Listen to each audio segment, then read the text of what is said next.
They want you to react. That's the game. They poke, they prod, they push just hard enough until you snap. Because the second you do, they've won. They own you. They pull the strings and you dance. And maybe you don't even see it while it's happening. You think you're defending yourself, standing up for yourself, proving a point. But what you're really doing is handing them your power on a silver platter. Every outburst, every angry text, every tear, every desperate explanation, that's fuel for them. That's proof they still control you. But imagine for a moment what happens when you stop playing their game. When you stop feeding their ego with your reaction. Imagine standing there calm, unshaken, untouchable, while they throw every tactic they know at you, and you give them nothing. Do you realize how unsettling that is for them? Do you understand how much power shifts in that silence, in that stillness, in that refusal to engage? The truth is, they don't fear your anger. They thrive on it. They don't fear your words, they twist them. They don't fear your explanations, they use them against you. What they fear, what terrifies them to the core, is your composure, your ability to remain unmoved when they expected you to break. That's when the control flips. That's when the game ends. That's when you rise. And today, that's what we're going to talk about. How to stop giving them the reaction they want and become untouchable. Because once you do, nobody can own you again. The trap of reaction is one of the most powerful tools people use to control you, and the dangerous part is that they don't even need to touch you. They don't need to chain you. They don't need to restrict your movements. They don't need to take away your choices. All they have to do is provoke you into reacting, and suddenly you're playing their game by their rules. It's subtle, it's psychological, and most people don't realize how much power they give away in a single reaction. Think about the last time someone really got under your skin. Maybe it was a cutting remark, a dismissive look, or a deliberate silence that made you spiral. What happened inside of you? Your emotions spiked. Your heart rate climbed. Maybe you snapped back. Maybe you defended yourself. Maybe you over-explained. And in that moment, without even realizing it, you were no longer acting from your own strength. You were reacting to theirs. That's the trap. You think you're standing up for yourself, but really you've stepped onto their battlefield where they already know how to win. Reactions are like currency, and the people who thrive on control will do anything to make you spend it. Your anger fuels them. Your defensiveness validates them. Your guilt reassures them they still have power over you. They know that if they can make you lose composure, they control the narrative. Suddenly, you look unstable, emotional, irrational, even if they were the ones who lit the fire in the first place. And this is how they maintain power without ever lifting a finger. They get you to do the work for them. This trap works because of how deeply wired we are to respond emotionally. From childhood, you've been conditioned to react. Someone insults you, you defend yourself. Someone ignores you, you chase. Someone criticizes you, you justify. It feels automatic, like you don't even have a choice. But here's the truth, that instinct isn't strength, it's programming. And unless you break it, you'll always be easy to manipulate. Notice the patterns. The person who knows exactly what buttons to push to make you explode in anger. The one who gives you just enough attention, then pulls it away, leaving you scrambling to earn it back. The one who makes a sly comment, then watches your face closely just to see if they've rattled you. These people aren't powerful. They're strategic. They've studied your triggers, and they rely on your reactions to keep control. The less you react, the weaker they become. Reactions also give away information. Every time you show someone what gets to you, you've handed them a map of your weak spots. You think you're teaching them to stop. What you're really doing is teaching them how to keep pressing. If your anger flares when they ignore your message, they'll do it more. If your tears fall when they give you the cold shoulder, they'll use it again. If your panic rises when they threaten to leave, that becomes their favorite weapon. The trap isn't just that you react, it's that your reactions tell them exactly how to control you next time. And let's be honest, it doesn't even take much effort on their part. A single text left on read, a slight shift in tone, a delay in response. One sarcastic comment, they plant the seed and your mind does the rest. You spiral, You overthink, you replay the moment 100 times, and all the while they're sitting back with the satisfaction of knowing they've taken over your peace. That's control. And it's the kind you don't even realize you've surrendered. Here's the brutal truth. Every time you explode in anger, beg for answers, or chase after validation, you hand them proof that they still own space inside your head. And that's all they need. They don't need your love, your trust, your loyalty. They need your reaction. That reaction tells them you're still invested, still hooked, still bound to them emotionally. And once they know that, they'll keep pulling at the strings whenever it benefits them. So how do you break this trap? By realizing that reaction is a choice. It doesn't feel like one because your body is wired to respond quickly. But there's always a gap, a tiny pause between the trigger and your response. In that gap is your power. The more you learn to hold that space, to breathe instead of react, to observe instead of explode, the more untouchable you become. They can push, they can prod, they can try every trick they know, but if you refuse to spend your reaction, the game collapses. When you don't give them what they want, the control reverses. They become unsettled because their usual weapons don't work anymore. Silence where they expected shouting, calm where they expected chaos, detachment where they expected desperation. That's how you regain control. Not by out-screaming, out-arguing, or out-explaining them, but by refusing to step onto their battlefield at all. The trap of reaction is real, and it has held you prisoner more times than you realize. But once you see it for what it is, you start to notice every time someone tries to bait you. You recognize the smirk that comes after they've made a sly remark. You see the satisfaction in their eyes when you start defending yourself, and you stop giving it to them. You stop feeding them the fuel they crave. That's the beginning of becoming untouchable. Because at the end of the day, power doesn't belong to the loudest voice in the room. It belongs to the one who doesn't need to raise their voice at all. Silence and stillness are two of the most underestimated forms of strength you will ever possess. Most people believe that power comes from being the loudest, from speaking first, from reacting fast, from making sure the last word is theirs. But real strength doesn't look like noise. It looks like composure.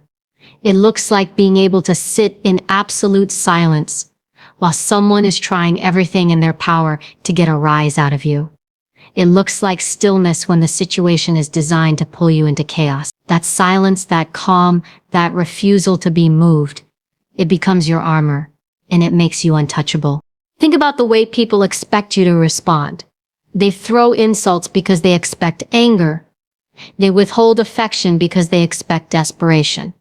They give you the silent treatment because they expect you to chase. They know how most people react because most people can't tolerate the discomfort of silence. Most people rush to fill the void. Most people can't stand being ignored, so they beg for attention.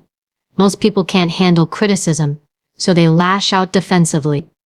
That's what makes you predictable, and predictable people are easy to control. But imagine the shift when you stop playing that role. Imagine someone tries to bait you and you don't bite. They insult you, and instead of exploding, you stay quiet, calm, unmoved. They ignore you, and instead of chasing, you do nothing. You carry on with your life. They criticize you, and instead of defending, you sit still, let their words hang in the air, and refuse to give them the energy they're looking for. That silence becomes deafening for them. It exposes the emptiness of their tactics. It leaves them with their own words echoing back, powerless without your reaction. Silence unsettles because it denies people the validation they crave. When someone lashes out, they're looking for proof that they still matter to you, that they can still control how you feel. If you scream back, they know they got inside your head. If you argue, they know you're still hooked. But if you give them nothing, no reaction, no defense, no chase, you rob them of what they came for. You strip away their control. That's why silence is such a powerful weapon. It's not weakness, it's discipline. It's refusing to hand over your energy just because someone demanded it. Stillness works the same way. Think of a storm. The wind rages, the rain pounds, the world shakes. But in the center of the storm, there's calm. That's the space you have to build inside yourself. The world can be chaos around you. People can try to drag you into their noise. But you remain steady. That doesn't mean you don't feel the storm. It means you choose not to let it carry you away. Stillness is not about the absence of emotion. It's about refusing to let those emotions drive your behavior. That's how you become the eye of the storm, grounded, unshaken, untouchable. The hardest part about silence and stillness is enduring the discomfort. At first, it feels unnatural. Someone throws a jab and you burn to respond. Someone ignores you and your mind races to chase after answers. Someone criticizes you and your pride screams for defense. That urge is strong because silence feels like losing. But here's the shift. Silence is not losing. It's winning without playing. It's holding back when they expect you to swing. It's showing them that you're not desperate for validation. It's proving that your peace matters more than their provocation. That's the highest form of power. There's also a psychological edge to silence. Humans hate uncertainty. When you stay quiet, you create it. They start questioning themselves. Why didn't she respond? Did he not care? Did I miss the mark? That silence forces them to sit with their own insecurity. It flips the dynamic completely. They're the ones overthinking. They're the ones replaying. They're the ones trapped in their own head. And you've moved on, untouched, while they wrestle with the void your silence left behind. Stillness, too, builds authority. Think of the leaders who command the most respect. They're not the ones shouting over everyone else. They're the ones who speak less, but carry weight when they do. They're the ones who don't flinch when challenged, who don't scramble when pressured, who don't lose composure when provoked. People respect stillness because it communicates control. It says, I don't need to prove myself to you. I already own myself. And when you radiate that, others instinctively know they can't rattle you. Silence and stillness also protect your energy.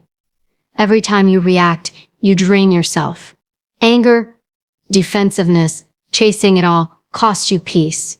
And for what? To satisfy someone else's need to control you. When you stay quiet, when you hold still, you conserve your energy for things that matter. You stop wasting it on battles designed to distract you. You stop bleeding power into the hands of people who don't deserve it. You keep it for yourself, and that alone changes your entire life. Now, this doesn't mean silence is always the answer. It's not about letting people walk over you or staying silent in the face of real injustice. It's about being intentional. You don't react just because someone wants you to. You respond when it serves you, when it aligns with your values, when it's worth your energy. That's the difference between being manipulated and being in control. Silence is not about doing nothing. It's about doing only what strengthens you. The more you practice silence and stillness, the more untouchable you become. People will still try to bait you.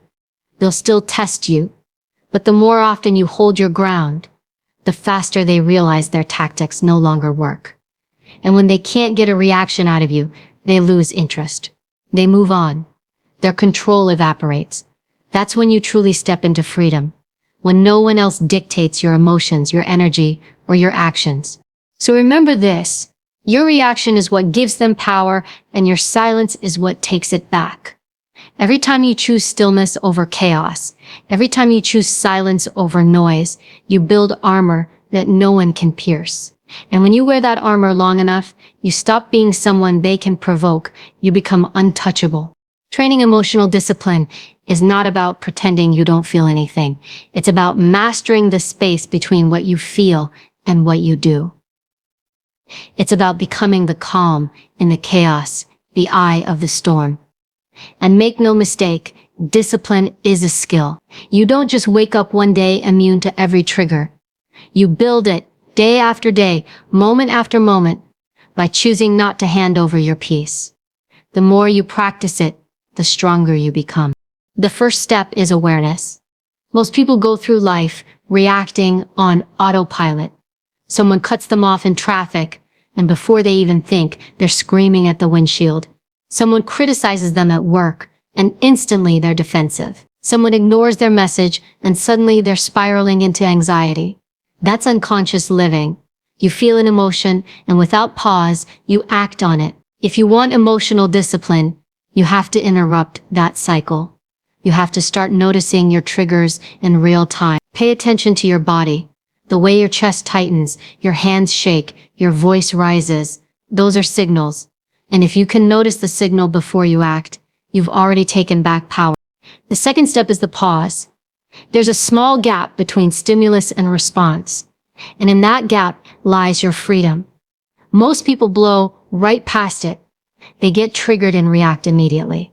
Discipline is learning to stretch that gap. When you feel the anger rise, when the guilt starts creeping in, when the fear starts whispering in your mind, you don't move.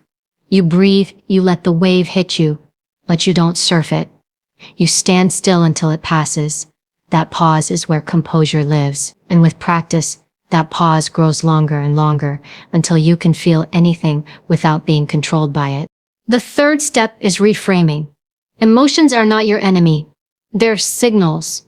Anger might be telling you that a boundary has been crossed. Fear might be telling you you're stepping into the unknown.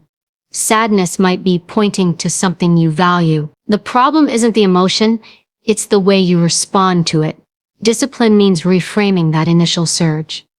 Instead of thinking, I'm angry, I must lash out. You think I'm angry, so I need to decide how to protect my boundary with strength, not chaos. Instead of thinking I'm afraid, so I should run, you think I'm afraid, which means this matters, so I need to face it with courage. That shift changes everything because now the emotion works for you, not against you. The fourth step is practice under pressure. You don't train emotional discipline in peace and quiet. You train it in the moments that test you. Think of it like weightlifting. You don't build strength by lifting something easy. You build it by lifting something heavy, something that forces your muscles to adapt. Emotional discipline is the same. Every time someone tries to provoke you and you resist, you grow stronger. Every time you hold your silence when you want to scream, you add another layer of armor. Every time you sit still when your mind wants to run wild, you sharpen your control. The discomfort is the training ground. If you avoid it, you never grow. If you face it, you transform. The fifth step is detachment. Emotional discipline doesn't mean shutting off feelings, but it does mean creating distance from them. Instead of saying, I am angry, you say, I feel anger. Instead of saying, I am afraid, you say, I feel fear. That language matters. When you merge your identity with the emotion, you become it. When you separate, you observe it. You can step back and watch the wave without drowning in it. That's detachment, not denial, not suppression, but awareness with distance. It allows you to act with clarity instead of compulsion. And then comes resilience. Once you've built discipline, you stop being fragile. Words don't cut you as deep. Manipulation doesn't twist you as easily. Silence doesn't rattle you. You become the eye of the storm. The world can rage. People can push. Chaos can swirl, but you remain centered. You don't need to match anyone's energy. You don't need to defend, explain, or overreact. You own your emotions instead of letting them own you. That's when people start noticing the shift. They'll say, you've changed. They'll accuse you of being cold, distant, or unbothered. And in a way, they're right. You are unbothered. Not because you don't care, but because you refuse to be controlled. It's important to remember that emotional discipline isn't built overnight. You will slip. You will catch yourself reacting, sometimes before you realize it, and that's okay. The goal isn't perfection, it's progress. Every time you recognize a trigger sooner than before, you're growing. Every time you shorten your reaction, you're strengthening. Every time you choose silence where you once would have erupted, you're building muscle. This is a lifelong practice, and every step forward makes you harder to shake. Discipline also unlocks influence. People are drawn to those who can't be rattled. In a crisis, they look to the calm one. In conflict, they listen to the composed one. Emotional discipline isn't just about protecting yourself. It's about becoming a force that others respect. Your stillness becomes contagious. Your composure sets the tone. And suddenly, instead of being controlled by others, you're the one who shapes the environment. That's the quiet authority of emotional mastery. So how do you know you're becoming the eye of the storm? It's when silence feels more powerful than shouting. It's when you can hear criticism without crumbling. It's when you can face rejection without chasing. It's when you can feel fear without running. It's when you can love without losing yourself. That's the transformation. That's the mark of discipline. The storm will always be there. People will always test you. Life will always bring pressure. But when you build emotional discipline, you stop being tossed around by every wave. You stop being hooked by every bait. You stop being a prisoner of your own reactions. You become steady, grounded, untouchable. And once you reach that place, nothing and no one can control you again. Detachment is one of the most misunderstood forms of strength. People often confuse it with indifference, as if detaching means you don't care about anyone or anything. But detachment isn't about being cold, and it isn't about shutting down your emotions. It's about refusing to let your emotions, your attachments, or other people's behavior control you. It's about creating enough space between yourself and the chaos that you can see clearly. Act intentionally and stand in your power. And when you master detachment, something incredible happens. You gain influence and respect in ways you never thought possible. Think about the people who lose control at the slightest provocation. They're easily baited, easily manipulated, easily swayed. You know exactly how to push their buttons, and they'll react every time. Do you respect them? Probably not. You might feel sympathy for them, or even pity, but you don't look at them as someone strong or admirable. You look at them as someone fragile, someone who can't handle themselves under pressure. Now think about someone who remains calm, even when everything around them is falling apart. They don't lash out. They don't chase validation. They don't allow gossip, criticism, or manipulation to knock them off balance. That's the person you respect. That's the person you listen to. That's the person you follow. Detachment builds influence because it signals control. And control is magnetic. When people see that you aren't controlled by anger, fear, or desperation, they begin to trust you. They know you won't make rash decisions. They know you won't be easily swayed. They know you won't crumble under pressure. In a world where most people are slaves to their emotions, the one who can stay detached stands out like a lighthouse in a storm. Others naturally look to them for guidance, for leadership, for strength. This is why detachment also builds respect. Respect isn't demanded, it's earned. And you don't earn it by shouting louder or proving yourself constantly. You earn it by showing restraint when others lose theirs. You earn it by refusing to engage in petty battles. You earn it by staying true to your values, no matter how much someone tries to shake you. Respect grows when people realize they can't control you. They can't manipulate you. They can't knock you down. They may not always like you for it. In fact, sometimes they'll resent you, but they'll respect you. Because deep down, everyone knows how hard it is to maintain composure in a world designed to break it. Detachment also shifts the balance of power in relationships. When you're overly attached to someone's approval, attention, or validation, they can control you. They know exactly what to give or withhold to keep you chasing. But when you detach, when you stop needing their reaction, they lose that power. Suddenly, they can no longer manipulate you with silence, with criticism, or with affection, given on their terms. You stop dancing to their tune, and you start moving to your own rhythm. That doesn't make you cold.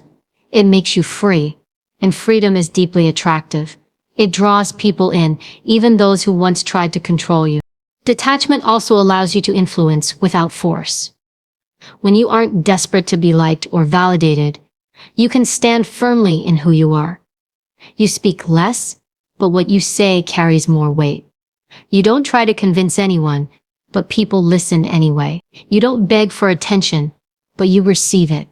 Why? Because detachment removes the desperation that repels respect. People can sense when you need their approval. It makes them value you less.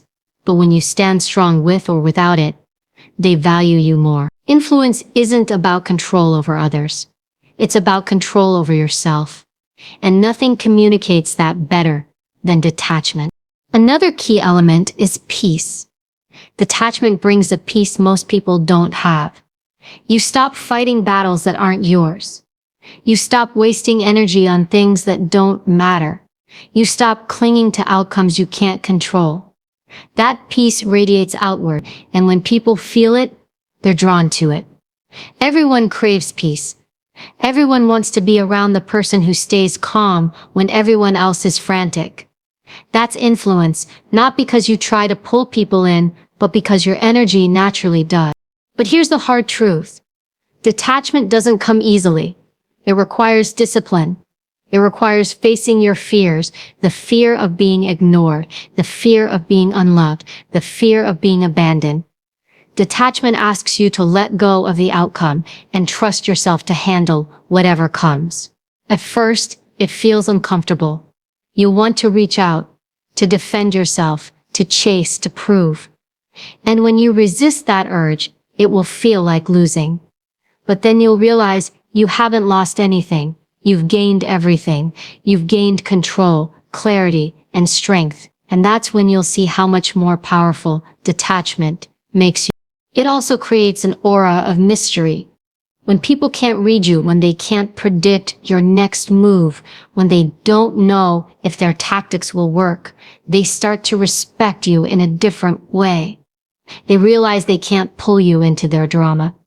They realize they can't shake your foundation. And in that realization, their influence over you collapses. Ironically, the less you try to prove, the more they start to wonder about you. The less you need them, the more they want to be around you. That's the paradox of detachment. When you let go, you gain influence. Detachment also frees you to focus on what truly matters. When you're not consumed with proving yourself, chasing validation, or reacting to every trigger, you have energy to invest in your goals, your growth, your vision.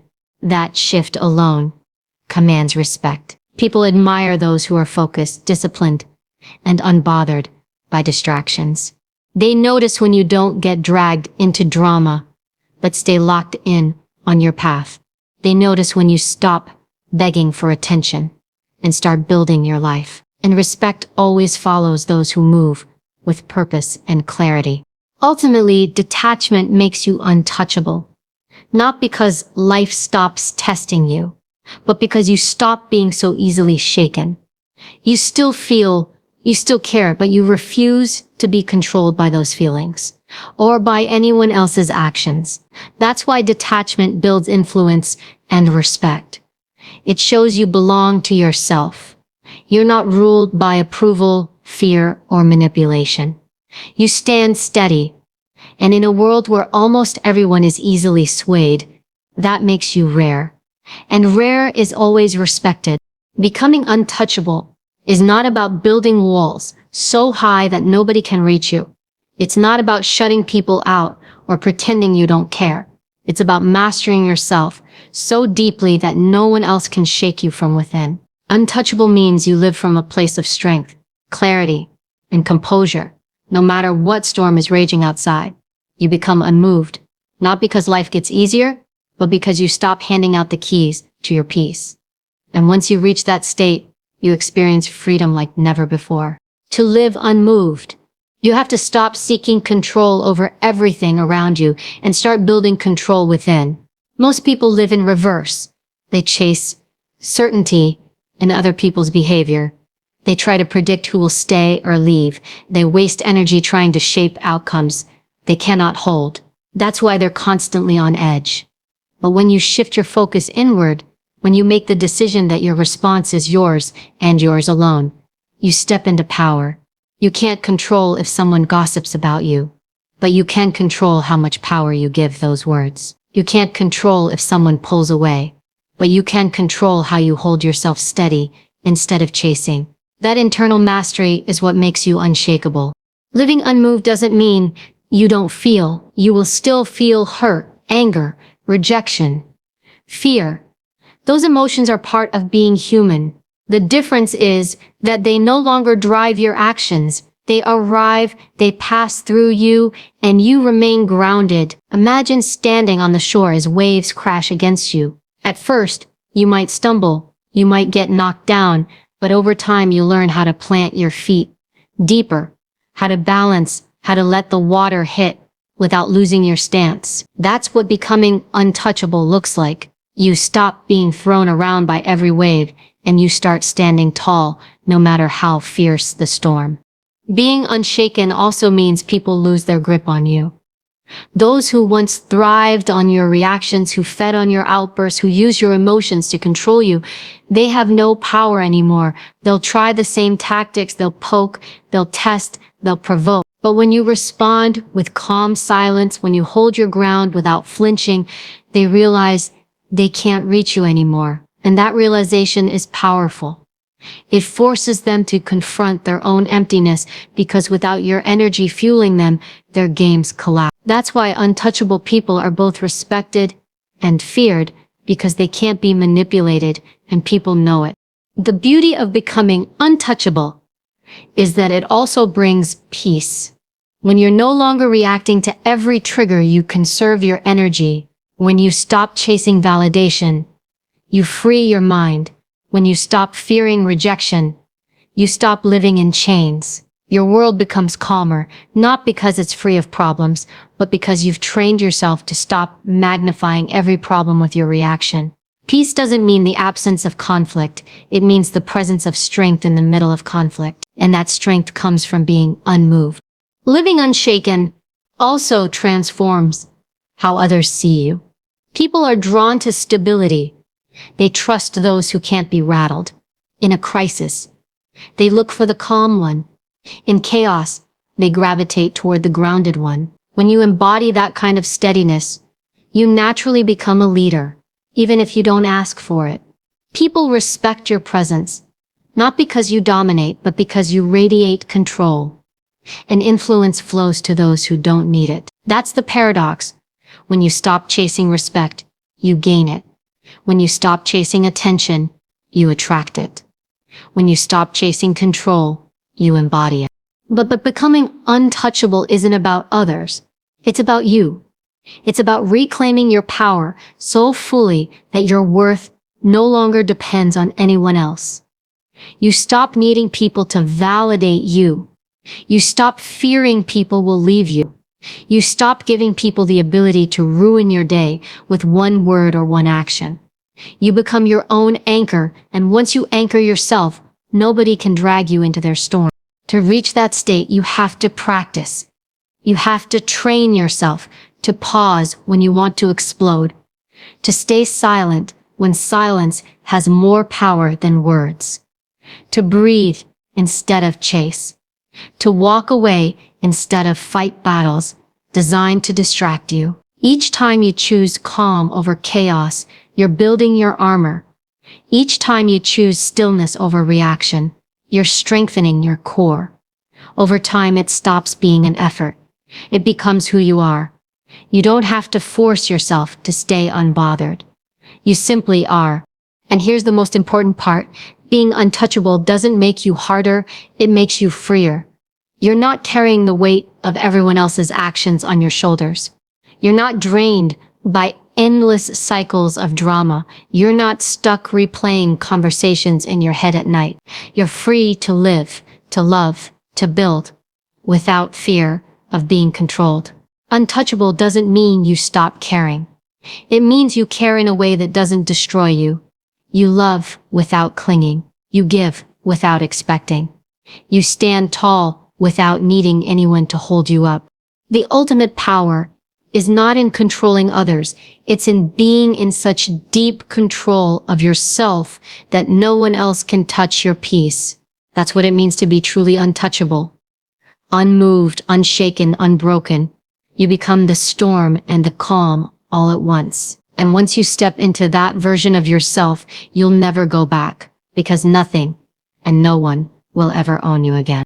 There comes a point where you have to make a decision. Are you going to keep living at the mercy of other people's words, actions, and games? Or are you going to reclaim the seat of power that was always yours? Because the truth is, no one can touch you unless you hand them permission. No one can rattle you unless you let them in. No one can control you unless you give them your reaction. Becoming untouchable doesn't mean you never feel pain. It means you refuse to let pain dictate your life. It doesn't mean people stop trying to provoke you. It means their attempts no longer reach you. It doesn't mean life stops throwing storms at you. It means you've become the calm within them. That's real power.